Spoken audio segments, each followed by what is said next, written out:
All right, it's weekend workout time, and every so often our fitness expert likes to dedicate a segment entirely to your questions. So that's what Wes Cole is doing this morning.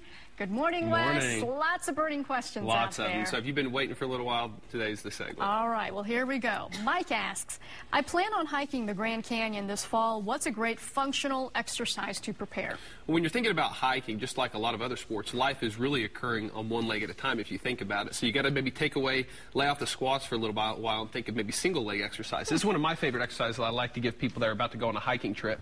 Basically a lunge with a kind of a pump on the bottom, and then you spring up. And what Beth's doing right here is when you do an extra little squat on the bottom, you're having to power out of it. And that's really going to condition your body to really drive off one leg when you're maybe going up a steep hill and stuff like that. And thank you, Beth. Another thing to consider, too, and my father told me this, he went to go hiking in the 70s in the Grand Canyon, and he practiced going up flights of stairs, with the backpack on. That's what a lot of people do.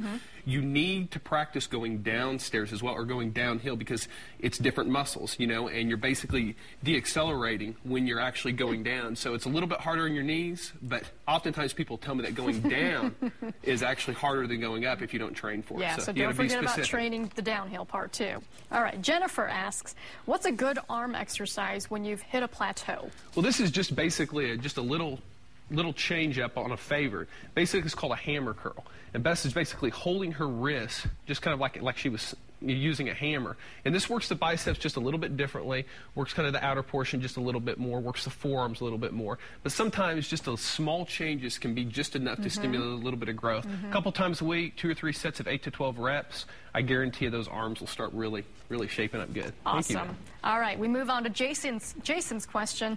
He asks, I've got pretty strong abs, lucky him. What's a really challenging exercise for my midsection? Well, this doesn't look really like an ab exercise. It doesn't even really look hard, but you got to try it at home so you can appreciate it. But Beth's going to come out here. She has pretty strong abs. This is also called the inchworm, okay, or the ab walkout. She's basically just walking out, and then she's coming back up. Oh my Go ahead gosh. and do it one more time, Beth. It's a hard one. And then come right back. I'm sure it's more difficult than it looks. It is. You will feel it in your low back, so if you have low back problems, it might not be one for you. But if you're in pretty good shape and you got a pretty strong core, you want a challenging exercise, this is definitely the one to do. Make sure you really focus on those abs. Those abs have to really work hard to stabilize your spine, and it's a good one. All right, and our last question is from Megan. She asks, what's a good weight training exercise that will burn fat? Well, when you're thinking about weight training for cardio or for fat loss, you got to think of what exercises use the most muscle. So a lot of people, when I look at their circuit workouts, they're doing a lot of bicep curls, a lot of single arm exercises, which are fine, but they really don't burn a lot of calories because you're not using a whole lot of muscle. You need to think of burpees, jump squats, a lot of multi-muscle exercise that we've talked about, and this is one of my favorites. It's called the wood chop. This right here is actually classified as a core exercise, but you're doing a lot of work. Beth is doing a mini squat, and she's really quickly twisting in a 45-degree angle. She's working her core, she's working her shoulders, about 2 or 3 sets of 15 reps each side, and doing it in a circuit fashion. I guarantee it not only will work your core and your whole body, but your heart will be pumping. Thank you, Beth. And don't forget to hang on to the weight. And hang on to the weight. You can also use a medicine ball too. Okay. In fact, most of my new clients use medicine ball because sometimes if it gets a little slippery and a little sweaty, it can be kind of dangerous. Exactly, could be dangerous. All right, well, Wes, those were some great answers, some great demonstrations.